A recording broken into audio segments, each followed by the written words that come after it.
একটা মেয়ে বিয়ের পরে অনেক স্বপ্ন নিয়ে তার শ্বশুর বাড়িতে যায়, আর সেখানে সে সবাইকে নিয়ে ভালো থাকার, সুন্দর একটা সংসার গড়ার চিন্তা করে। কিন্তু আস্তে আস্তে যখন দেখে যাদের জন্যে এগুলো করছে তারাই তাকে বোঝে না, তার ভুলগুলো সব সময় চোখে আঙুল দিয়ে দেখায়, সব সময় বোঝাতে থাকে তোমার দ্বারা হয় না, হবে না, তুমিই দোষী। তখন না সেই মেয়েটার মন ভেঙে যায়। আর সব থেকে বেশি একটা মেয়ে কষ্ট পায় যখন সে গর্ভবতী অবস্থায় থাকে।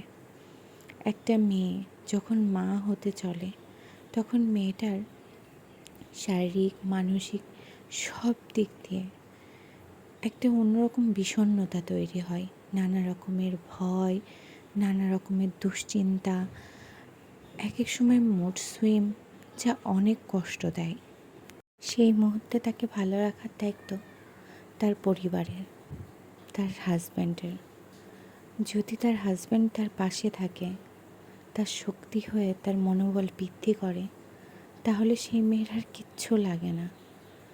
অযথায় বিনা কারণে মন খারাপ হয়ে যায়, কান্না পায়, রাগ হয়, কিন্তু এগুলো যদি তার হাজব্যান্ড বুঝতে পারে, তাকে সামলে নিতে পারে, তার থেকে বেশি সুখী আর কেউ হয় না।